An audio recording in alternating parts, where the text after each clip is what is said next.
Existe um lugar que nós precisamos entender, que este lugar ele não é um lugar geograficamente falando. Como é que deu um branco agora? Como é que a música está cantando? Antes aquela liga. Não, antes aquela. É aqui que eu me sinto muito. Deu um branco aqui. E olha que ela é bem conhecida, imagina se não fosse. É aqui que eu me sinto muito bem. É aqui que eu me sinto muito bem. Nós cantamos na igreja normalmente isso, né? Só que a tua mente não pode dizer que é aqui que eu me sinto muito bem. É a igreja, o local, geograficamente falando. Este lugar que nós cantamos é um lugar que nós decidimos a formar, a levantar uma espécie de altar para se encontrar e desenvolver a minha vida com o Senhor. Então, irmãos, se você porventura achava que quando você cantar essa música, este lugar te trazia um pensamento, uma ideia que este lugar é a questão instituição, não, este lugar, a presença de Deus, ela não é habitável um lugar. A mulher samaritana, ela recebeu do próprio Cristo uma orientação, que os verdadeiros adoradores não estão aqui, nem acolá, nem acolá. Os verdadeiros adoradores, eles podem estar em todos os lugares, independentemente qual lugar. Se haver uma expressão dentro do seu íntimo, onde que venha a expressão do seu interior, exalar para fora, externamente falando. Então, a presença de Deus, ela não está em um local. Por que nós uma vírgula, porque eu não tenho esse pensamento, porque eu não sou religioso, e luto para não ser, diariamente. Mas porque muitas pessoas, elas falam assim, eu vou para a igreja porque lá eu me sinto muito bem. É uma mentira ou uma verdade? É uma verdade. Outra coisa que muitos falam, tenho que ir para a igreja, porque lá eu sou tocado pelo poder de Deus. É uma mentira ou uma verdade? É uma verdade. Só que o que acontece? O problema nisso tudo é que as pessoas elas começam a acreditar ou desenvolver uma vida religiosa. Qual é a característica do religioso? O religioso tem uma característica, que existe um local geograficamente que Jesus se encontra. E eu de fato vou até este local para ter o encontro com Ele. Esse é o pensamento. Nós somos catequizados de uma forma muito cedo em nossas vidas, como bebês, através de uma religião qualquer, seja ela católica ou inclusive evangélicos, que existe a igreja, é um lugar de simplesmente eu me encontrar com Cristo. É uma verdade? É uma verdade. Mas qual é o pensamento? Quando a pessoa sai da igreja, agora é como se fosse Cristo ficasse na igreja e ela agora vai ver a sua vida. Alguém está me entendendo? O pensamento religioso é o seguinte, é um relacionamento uma ou duas vezes por semana em um local. E esse pensamento é totalmente errado e faz com que a presença, a glória de Deus venha a ser manifesto sobre os lugares. A ausência do poder de Deus nas empresas, nas ruas, nas praças, é porque nós conseguimos criar ou instituir, ou estipular alguns lugares que Cristo pode supostamente estar. Nós entendemos muitas vezes que os milagres acontecem num lugar como esse, onde tem todos nós aqui unidos num propósito. Mas Cristo ele pode, ele deve, vai se manifestar em todos os lugares. Veja o que eu vou dizer para você, queridos. Cristo, ele manifestava o poder do Pai em todos os lugares, nas praças, nas ruas, nas casas. Não tinha tempo ruim para Jesus manifestar milagres. Não era simplesmente porque ele era Cristo, o ungido, o enviado de Deus, mas simplesmente porque ele carregava a glória de Deus, a glória do Pai, e ele entendia que todo momento, todo instante poderia ser uma oportunidade para Jesus manifestar o seu poder. Foi criado inclusive algumas mentalidades, alguns contextos cristãos, evangélicos, que o evangelista simplesmente ele carrega isso, porque está mais na rua, o evangelista mais nato, que tem essa veia de evangelismo, de estar ministrando mais fora das quatro paredes da igreja, e dá a entender que apenas esse ofício do evangelista, pode pegar alguns exemplos, como é que é o nome daquele cabelão americano lá, o Todd White, o Luca Martini, conhecido como Brasil. Então você vai no YouTube, procura ele, vai lá. Esse dia ele foi olhar um jogo do Corinthians, do Pacaembu. Um tempo atrás vi um vídeo dele. E ele saiu do Pacaembu e começou a orar pelas pessoas, os corintianos lá. E ele orando. Ele foi, e depois ele começou, ele viu um cara de muleta, falou: irmão, vem aqui, chega aqui, o negócio é o seguinte, cara, você crê em Jesus? E papapá, já. E o cara era tocado por Deus ao redor de um campo de futebol.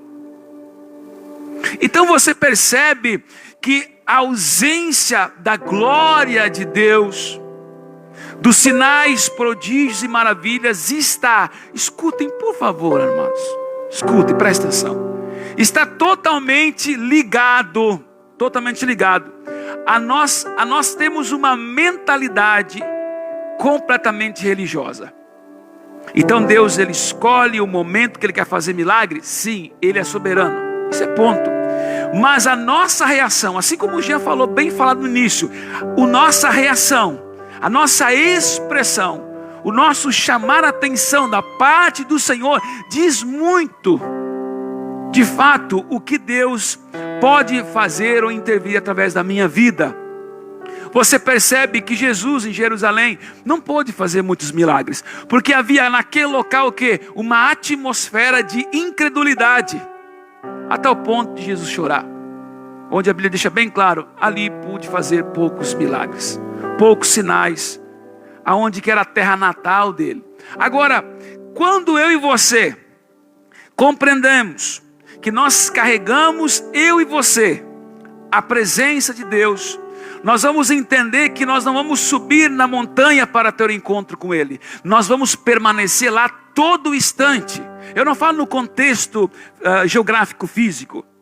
Nós não precisamos subir numa montanha para ter um encontro com o Senhor. Mas se nós subirmos, nós temos que permanecer lá. Então deixa-me falar outra frase errônea. Eu vou ter que buscar a presença de Jesus. Eu coloquei aqui essa frase que nós falamos. É permanecer na presença de Jesus. Eu vou buscar a presença de Jesus. A presença de Jesus não é no quesito, volto a repetir, de Ele estar em um local e eu vou ter que ir lá ter um encontro com Ele. A presença de Jesus é carregada sobre a minha vida através do poder do Espírito Santo. E eu, por muitas vezes, falei muito essa frase como ministro. Queridos, agora vamos entrar na presença de Deus? Na verdade, nós nunca deveríamos sair. Como assim entrar? Vamos entrar? Então quer dizer, é exatamente, mas a gente entende isso. Porque muitos entram, depois saem. Talvez você aqui nessa noite vai entrar hoje, está aqui dentro de uma presença, de uma atmosfera da atuação de Deus. Mas quem sabe vai voltar domingo que vem só. E aí é válido. Mas não é o correto. Então a ausência de Deus, da manifestação do Kadosh, da glória, da presença legítima de Deus em nosso meio está relacionado, sim, à falta desse conhecimento, mas também a nós entendermos que todo instante, todo momento, o Senhor, Ele quer, Ele anseia em se manifestar. Deixa-me falar algo para você e talvez eu não quero que pegue por surpresa. Há um desejo muito grande de Deus se manifestar num culto como esse. Mas tu não tem ideia do desejo dele de se manifestar numa praça onde tem muitos ímpios lá. Percebe que os amém diminuíram? Há um desejo de Deus nos batizar, nos renovar aqui. Glória a Deus, é um desejo de Deus. Mas você não queira entender o desejo de Deus de Ele se manifestar no mundo. Jesus disse para mim e para você, que supostamente, não sei, eu e você somos a luz deste mundo e o sal dessa terra. A luz do mundo. Nós temos a resposta para o mundo. Não no quesito a uma boa oratória, a uma desenvoltura para querer convencer alguém a trocar uma religião. Ser a luz do mundo é apresentar o caráter divino de Cristo. Manifestar a glória maciça de Cristo através da minha vida e as pessoas verem que realmente existe um Cristo existente através de alguém. O alto nível de vidas sendo ganhas e salvas nesse período vai ser apenas por uma coisa. Há um tempo atrás você trazia a pessoa para a igreja por um convite. Ou aceitar, vim para a igreja, tu vem pelo convite. Ok, estou errando aqui. Escute, para trazer alguém para a igreja é só fazer um convite. Mas para fazer alguém aceitar a Jesus é através de uma experiência. Entende o que eu estou dizendo?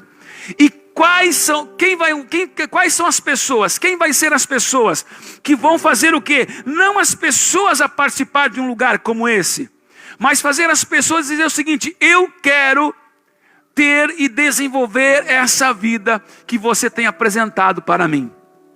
Então o diabo, ele sabe, ele anseia também para que nós sejamos um povo seco, um povo vazio, e um povo com uma mentalidade, e tendo essa mentalidade, uma expressão natural externa, totalmente de uma condição religiosa. Então eu bato meu cartão, eu venho na igreja, eu vou no culto, mas assim, a gente diz para o Senhor na porta: beleza, foi muito bom essa noite, eu até chorei, então eu tenho a minha vida durante a semana, e é ela que eu vou viver, e aí domingo a gente se encontra. Se não acontecer imprevisto, a gente volta domingo que vem. Ah, pastor, que isso? Não, a gente não fala isso, mas nosso comportamento é isso. Você percebe? O mundo somente vai se jogar aos pés da cruz de Cristo e querer o Cristo que está em nossa vida, simplesmente não porque que nós falamos, mas sim porque nós expressamos Cristo. Nós temos o cheiro de Cristo, nós falamos como Cristo, nós andamos como Cristo, nós temos acessos espirituais, porque Cristo habita em nós, e todo momento, todo instante pode ser uma grande oportunidade. Então escute o que eu vou dizer: quando alguém falar que o trabalho nas ruas, nas praças, em qualquer lugar para Deus se manifestar apenas para o evangelista, não é apenas para o evangelista, é para todo aquele que é nascido de novo em Cristo Jesus. Há um desejo de Deus se manifestar no mundo. No mundo. Diga para o teu vizinho, para o teu irmão, fala assim: há um desejo de Deus se manifestar no mundo. Gênesis 1:2. Gênesis capítulo 1, versículo 2. Aleluia. A terra era sem forma e vazia. Diga comigo: a terra era sem forma e vazia.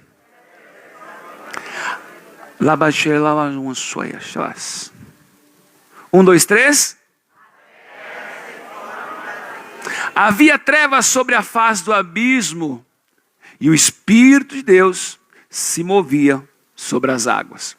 A palavra sem forma, sem forma e vazia, dentro da sua originalidade, ela se resume em uma palavra só: caos.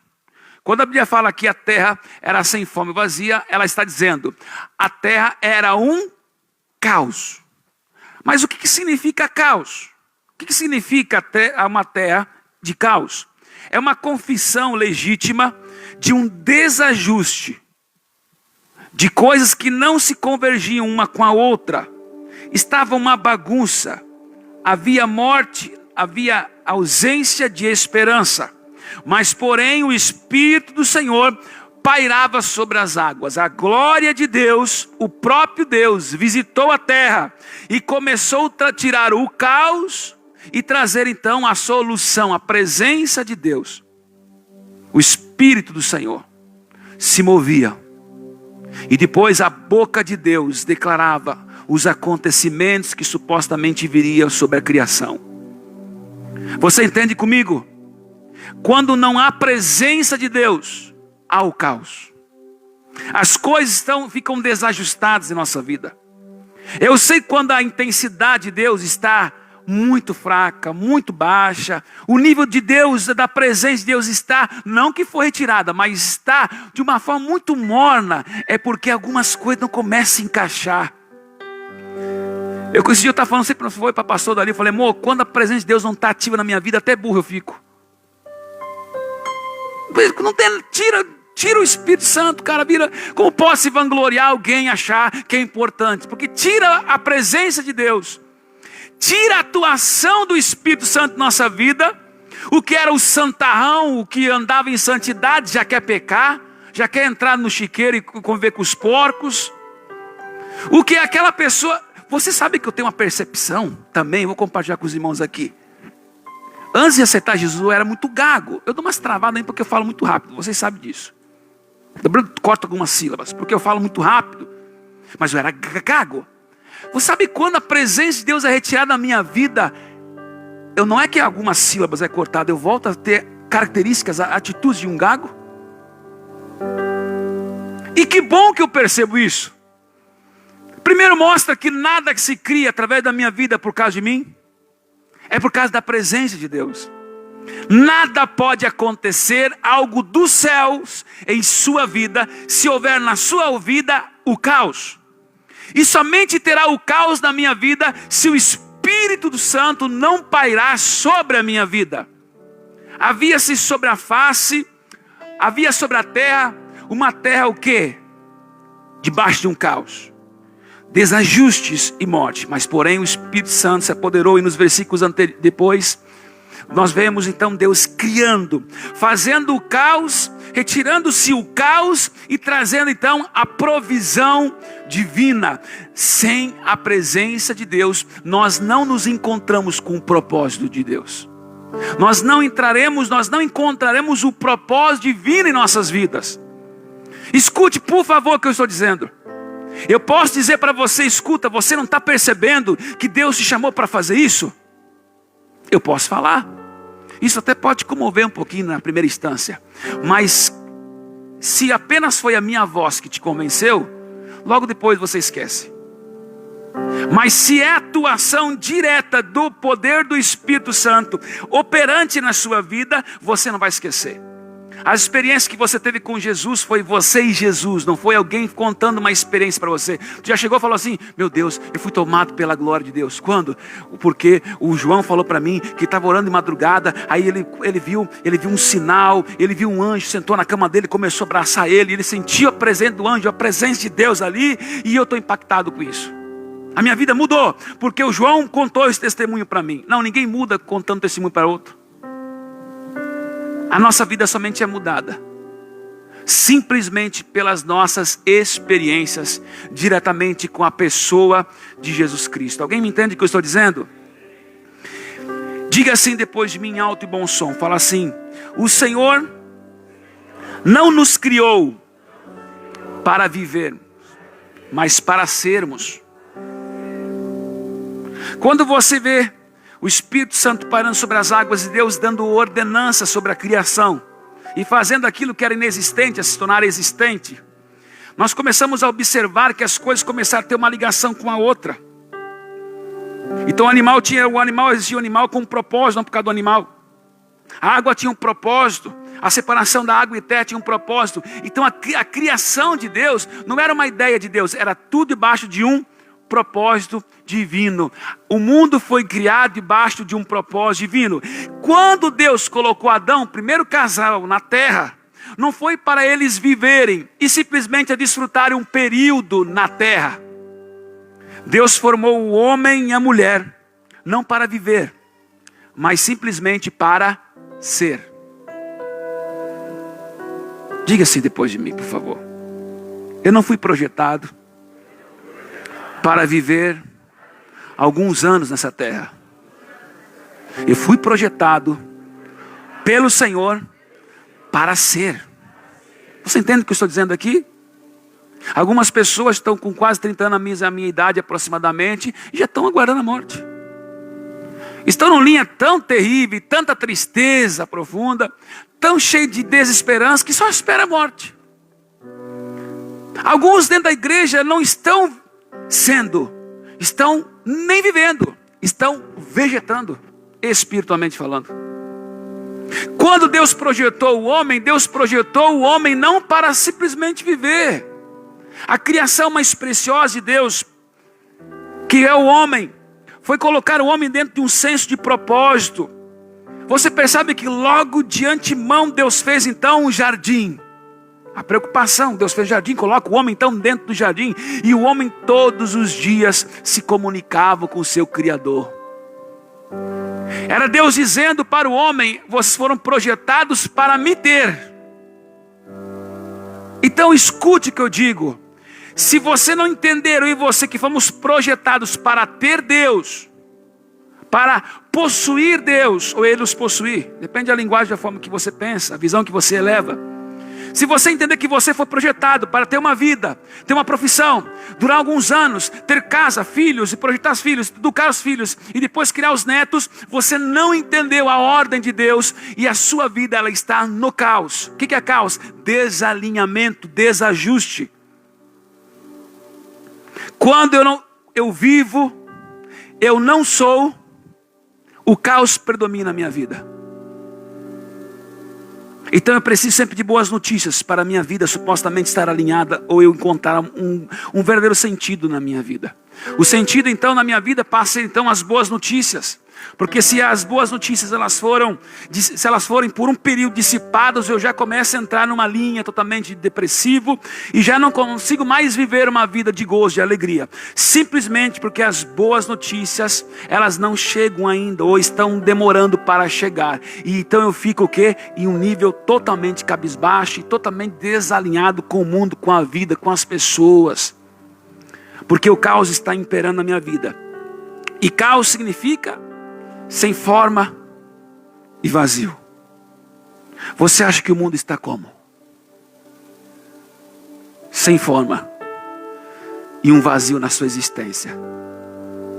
Aquele sentimento que está faltando alguma coisa é o senso proposital de Deus divino na vida do crente. É a presença de Deus ativa no crente, desenvolvendo o quê? A ausência dela, desenvolvendo a minha consciência para voltar ao estado original, da onde que não deveria ter saído. Alguém continua comigo? Isaías 45, 18.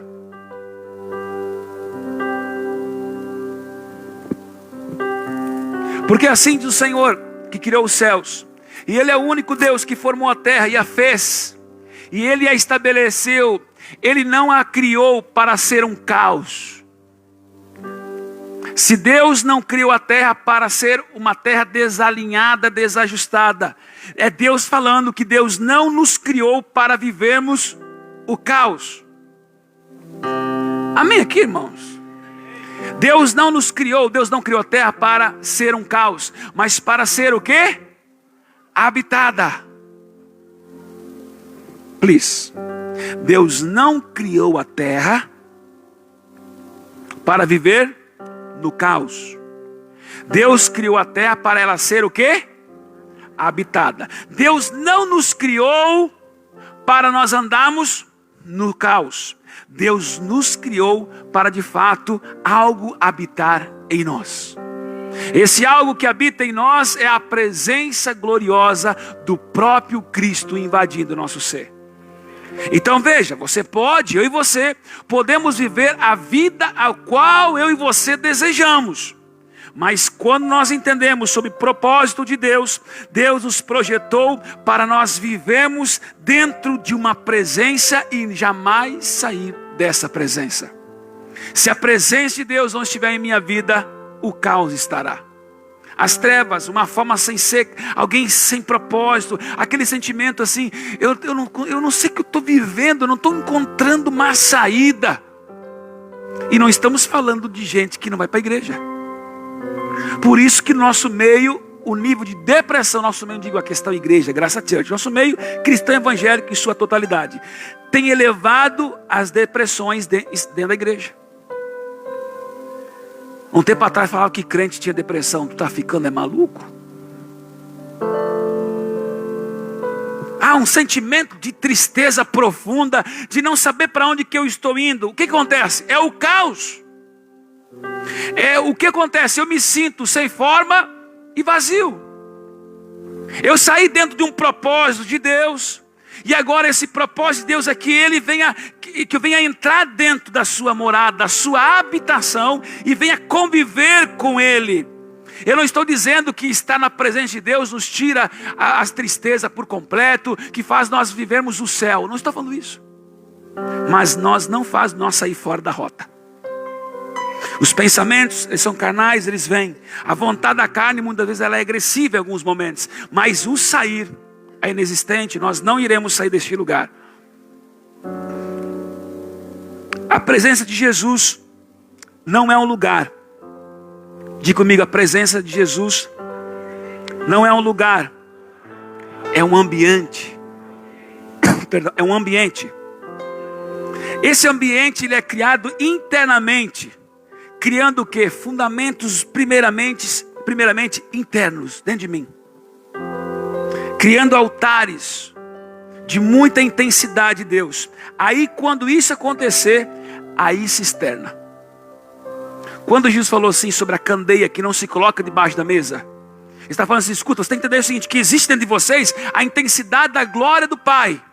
Então vocês não foram chamados para ser colocados debaixo da mesa, para se esconder. Vocês foram chamados para estar no lugar aonde que todo mundo possa ver. Não vocês, mas a glória que habita em vocês, a luz poderosa que habita em vocês, para que todo mundo veja e fiquem atônitos diante desse resplendor. É a luz sendo colocada em um alpendre, é ser colocado em um lugar estratégico, para que aquilo que é caos, aquilo que é desalinhamento, aquilo que é trevas, aquilo que não tem forma e nem que é vazio, torna-se então ser algo então preenchido debaixo da bondade, da glória de Deus. Insistimos em dizer, já falei isso, mas volto a repetir. Vamos entrar na presença, onde de fato o Senhor nos chama para permanecer nela. 2 Coríntios 6,16. O que diz lá em 2 Coríntios 6,16?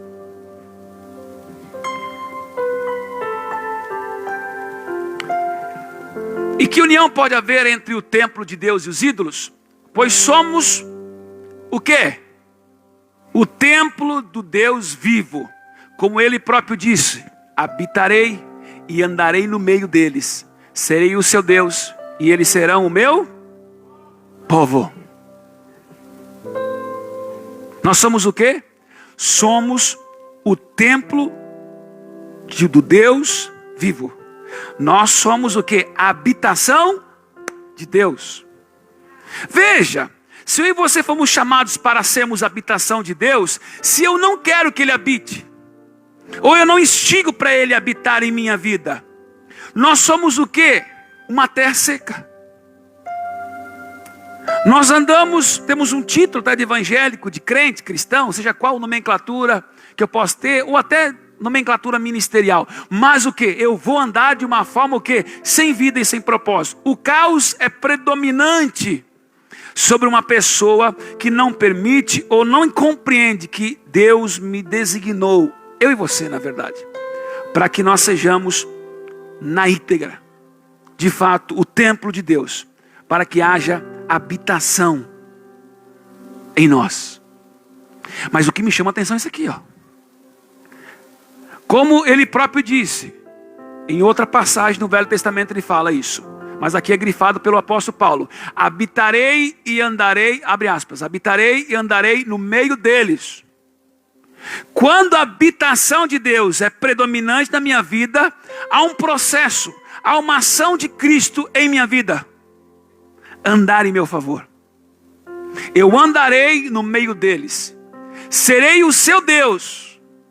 Isso aqui, queridos, serei o seu Deus e eles serão o meu povo. O que eu entendo através desse versículo? O que de fato é? Então eu serei o seu Deus. Diga depois de mim: então eu serei o seu Deus. Isso o próprio Senhor disse, amém? Então eu serei o seu Deus. A partir de que ponto? A partir de alguém que decidir que eu governe a sua vida e que eu venha habitar nele. Então o meu Deus não é aquele que eu professo com os meus lábios, é aquele que habita em mim e me governa. É um Deus existente dentro de mim, capaz de ele se mover no meio de nós. Então veja, um culto como esse, ele só se torna um culto poderoso, não é porque o palestrante, o pastor ou a igreja, ela pode ser bem conhecida ou não. É porque é um monte de gente que tem supostamente ou que deve se reunir em um lugar apenas, que é onde que todo mundo expressa a habitação de Deus em sua vida. É alguém que vive uma vida constante na presença de Deus. O que acontece em uma reunião onde há um povo que de fato está na presença de Deus e não sai? Muita presença de Deus, muita glória de Deus. Eu sei que Deus nos visita, Ele vem a hora que Ele quer. Nós entendemos isso, mas nós não podemos esconder uma realidade. Quando há um povo com fome, Ele vem com muito mais intensidade. A minha expressão, a minha desenvoltura. Então a Bíblia diz, então a partir do pressuposto, quando alguém decide a ser o templo de Deus, a habitação de Deus, a morada de Deus, você entende o que é isso? Eu sou a morada de Deus. Estão cansados? Ficaram o dia todo. Estão cansados aqui? Domingo está cansado, imagina amanhã. Então, na quarta. Preste atenção aqui, irmãos. A Bíblia diz. Não é o pastor. Não é o apóstolo. Não é o profeta. Aqui não é chamado. Aqui é para aquele que realmente aceitou a Cristo. Toda essa pessoa foi designada para ser o quê? Morada de Deus. Habitação de Deus. Hebreus 3, 5, 6. Olha o que diz. Hebreus 3, 5, 6. Aleluia. Por certo, Moisés foi fiel como servo na casa de Deus. E seu trabalho ilustrou verdades que seriam mais tarde reveladas. Mas Cristo, como filho, é responsável por toda a casa de Deus. E nós, mais uma vez grifando para criar aqui contexto de fundamento e regra. E nós somos o quê? A casa de Deus. Se nos mantivermos corajosos e firmes em nossa esperança gloriosa. Como nós nos mantemos firmes sendo a casa de Deus? Na esperança gloriosa. Na esperança do que Cristo diz e não aquilo que as circunstâncias têm falado. Você não é aquilo que está acontecendo. Você é aquilo que Deus disse que você é. O que você supostamente está passando não é aquilo que Deus determinou com o final. Esse é um processo, quem sabe que é um deserto, é um alinhamento, algumas provações para moldar o nosso caráter. Mas o lugar de Deus não é um lugar de caos. É um lugar de êxito, de promessa e de intensidade dos céus em teu favor, em nosso favor.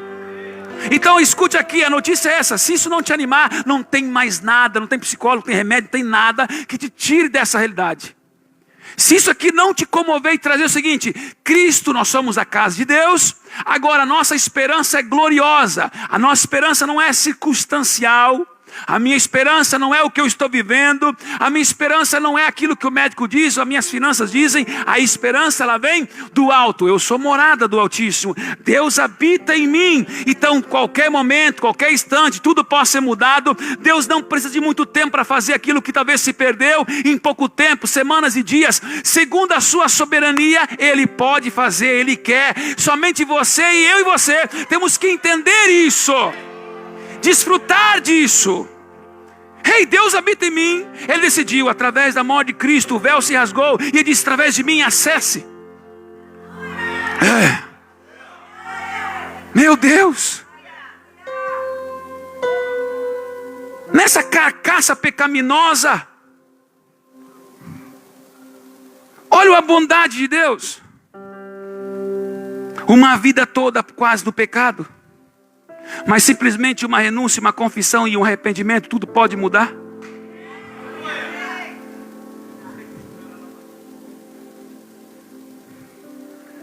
Aonde vamos encontrar esperança? Se não for na presença dEle. Aonde? Aonde está a segurança? Aonde está a esperança? Ah, Senhor, há um Deus habitável, há um Deus relacionável, há um Deus que não nos chamou para ser órfãos, mas para serem pessoas que tenham uma verdadeira filiação de Deus. Então nessa noite o Senhor está me levando por uma direção. Sacode a poeira, esqueça tudo o que está acontecendo ao teu redor. Entenda, há uma esperança divina para a sua vida e para a sua casa. Há uma esperança, uma esperança total de Deus.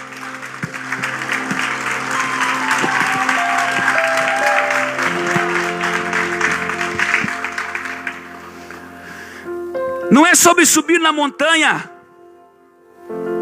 mas sim permanecer lá até que Ele volte.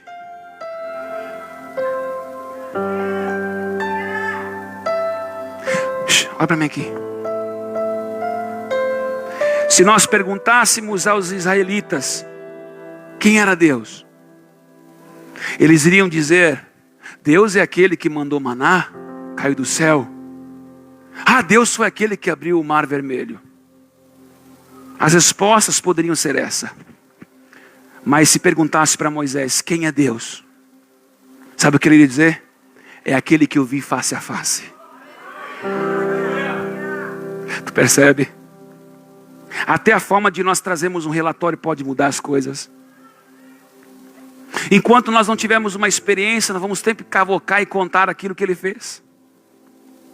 Mas quando nós de fato desfrutarmos da presença dEle e desfrutar a sua face, a sua glória, isso vai gerar o quê? Um alto nível de preenchimento, onde que ninguém, pessoas, o diabo, o inferno pode nos derrubar. A presença neste lugar nos tira de uma vida de cômodo, uma vida, quem sabe, de avaliações pessoais, e nos leva, nos transporta a ver com os olhos do Senhor, a escutar o que o Senhor escuta, a ver o que Ele vê.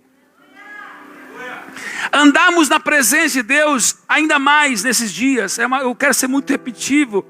É necessário, mais do que nunca é necessário. Permanecer na presença de Deus nos leva a termos uma vida de perseverança. Diga assim: permanecer na presença exige de mim perseverança. Deuteronômio 23:14.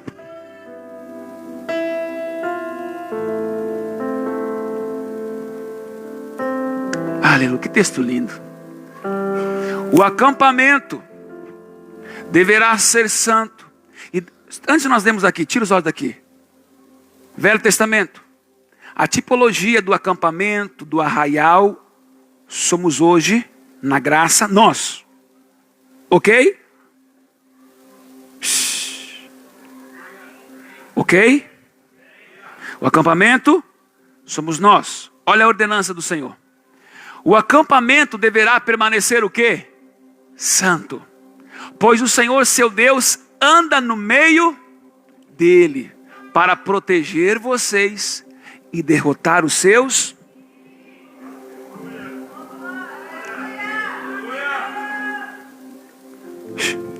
Cuidem para que ele não veja em seu meio qualquer coisa vergonhosa e se afaste de vocês.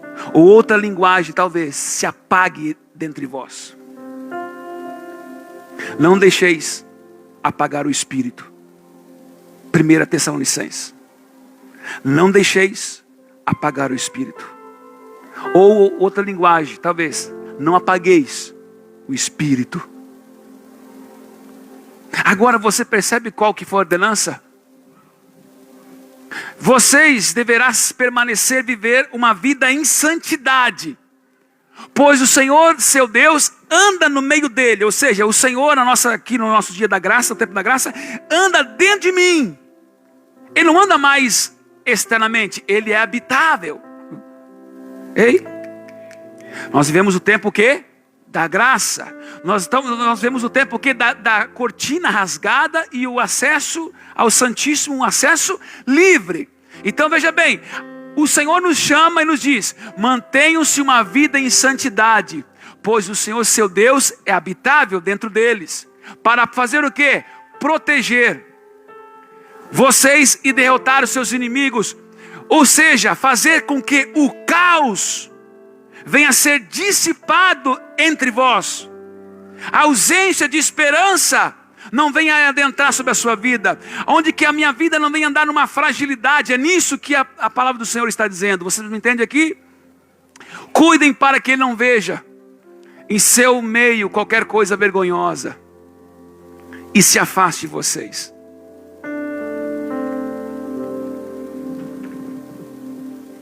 Primeira Coríntios 3,16, estou terminando.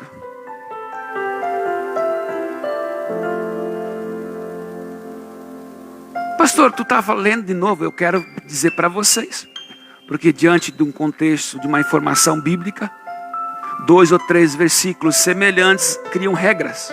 Eu quero afirmar para você quem nós somos, ou quem deveríamos ser. Vocês não entendem que são o templo de Deus e que o Espírito Santo habita em vós? Aqui o apóstolo Paulo está falando para a igreja de Corinto, principalmente para a sua liderança, contextualmente. E eles estavam andando muito na carne naqueles dias. E o apóstolo Paulo vem e fala assim, ó, vocês não entendem? Você percebe aqui um meio furor aqui, uma certa indignação do apóstolo Paulo? Ei, vocês não estão entendendo. Estão com medo por quê? Por que perderam a esperança? Por que não há mais sentido de vida? Vocês não entendem que são templos de Deus e o que o Espírito Santo habita em vós? Você consegue entender aqui? Ó, preste atenção aqui, amados, queridos, escutem. Aqui era um povo reclamando da ausência de dinheiro, quem sabe, da saúde. E parece que o apóstolo Paulo ele vem e fala um assunto nada a ver, para quem não tem o contexto da coisa. Ele fala assim, vocês estão reclamando, vocês não entendem que vocês são a morada de Deus? Vocês são o quê? Vocês são o templo de Deus e que o Espírito Santo habita dentro de vós? Aí imagina só para quem não tem esse conhecimento, fala assim, tá, o Senhor mora em mim, mas quem vai pagar as contas lá em casa? Só para me saber, assim. Tá, mas Deus habita em mim, mas escuta, como é que, quem vai fazer o processo? Exatamente isso. O que o apóstolo Paulo está falando? Quando você entender que vocês são o templo do Espírito Santo, e se vocês encher dessa presença e manter a sua vida nessa presença, tudo o que você precisa, Ele supostamente trabalhará em seu favor. O que a Bíblia diz lá que nós lemos lá em Deuteronômio? No acampamento, quando o quê? Nós mantemos uma vida em santidade, sendo o templo do Espírito Santo, mantendo Ele aceso em nós, Ele vai cuidar. Ele vai fazer. Eu não preciso mais andar na preocupação. Aquilo que Jesus falou, não andeis ansiosos por coisa alguma. Alguém aqui comigo?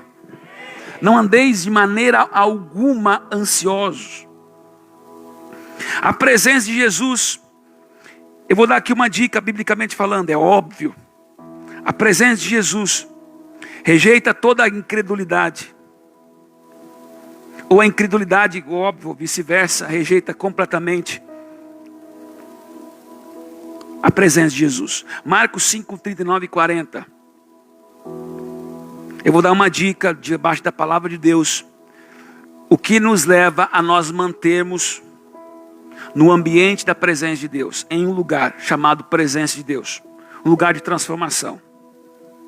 Essa passagem aqui, na passagem da ressurreição da filha de Jairo, demonstra claramente aqui Jesus dizendo muitas coisas. Se você perguntar, pastor, como eu faço para manter acesa a presença de Deus? Entender que somos espirituais, precisamos o quê? Ter uma vida constante, uma vida de oração, de busca, e entender que Deus, Ele habita em mim, e Ele precisa crescer em mim. E para Ele crescer em mim, eu tenho que desaparecer. A forma que Deus cresce é eu desaparecendo. Isso são alguns conceitos. Agora, para eu não correr risco de negociar esse lugar, esse ambiente, aqui Jesus fala, para mim muito claro. Então entrou e perguntou, entrou no quarto, na casa, aonde que a filha de Jairo estava morta. Diga assim, a filha de Jairo estava morta. Olha o deboche de Jesus. Por que todo esse tumulto e choro? Não teve nenhum engraçadinho que poderia levantar assim. Não, porque, escuta, nós assistimos o filme do Titanic e bem na hora morreu o Leonardo DiCaprio. E aí a gente começou então do nada a chorar de tristeza. Entende aqui? Jesus, a filha de Jairo morta. E ele questiona, escuta, por que esse desespero nessa baia aqui, cara? Gênio, cara. Os caras andaram com Jesus, cara. Imagina que maravilha seria. Fisicamente, mas ele está aqui. Ele é habitável. Jesus faz uma pergunta. Por que todo esse tumulto e choro? A criança não morreu. Ela está o quê? Dormindo. A Bíblia não diz, mas eu viajo nela. Alguns falam assim, vou dar um tapa nesse cara. Ele está brincando com os nossos sentimentos. Só pode estar de brincadeira. Diagnóstico, morte, acabou, morreu. E ele fala que está dormindo. E no 40, aqui está o segredo. A multidão riu de Jesus. Para não bater, acredito eu. Ele, porém, fez todos o quê? Vazam. E levou o pai e a mãe da menina e os 3 discípulos, Pedro, Tiago e João, para o quarto onde ela estava deitada. Jesus entra pela porta, uma multidão dentro de casa, a menina conhecida por causa de Jairo, seu pai. A menina morta, Jesus pergunta, por que estou chorando? É porque a menina morreu. A menina não morreu, ela está dormindo. E Jesus teve a percepção, espera um pouquinho, uma atmosfera de milagre, e era Cristo. Precisa se tirar as pessoas que geram incredulidade. Deixa eu falar um negócio para você. Você nunca vai ser uma pessoa de muita fé andando com incrédulo. Você não entendeu o que eu estou falando? Eu e você jamais iremos ter uma fé elevada, convivendo, se relacionando com pessoas ausentes de fé. Isso está no aspecto tanto dentro da igreja fora. Porque dentro da igreja que tem de incrédulo está no mapa. É independente. Jesus fala o seguinte, ele entra no quarto e fala assim, o pai e a mãe podem até vir, mas não vem chorar pro meu lado aqui. Promete que vão criar um clima de milagre aqui. Chamou Pedro, Tiago e João, e a menina estava deitada na cama. E ali foi o processo do ambiente de milagres. Ele teve que tirar o ambiente de incredulidade para ativar o ambiente dos céus.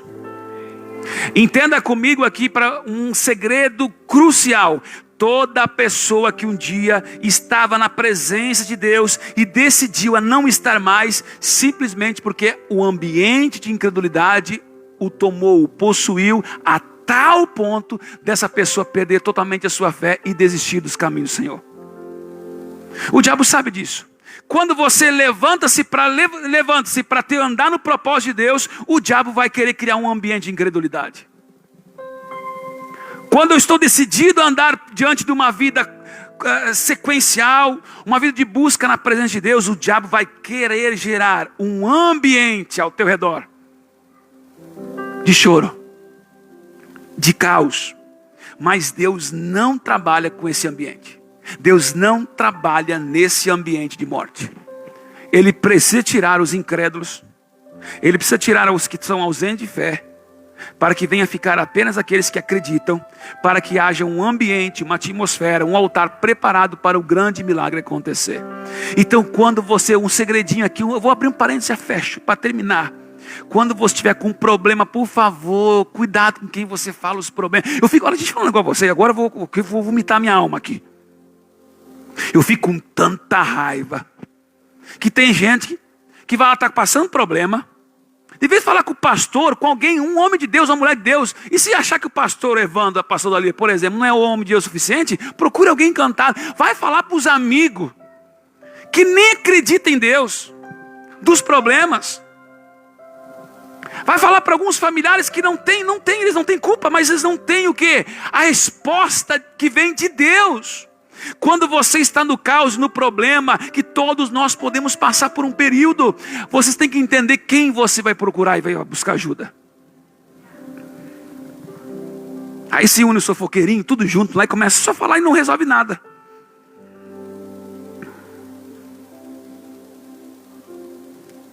Não vou conseguir terminar. Fique de pé aqui, rapidamente. Não consegui terminar.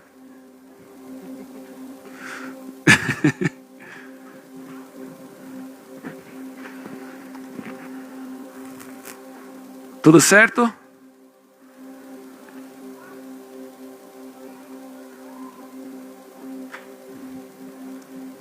Existe um lugar. E esse lugar, a Bíblia diz que é um lugar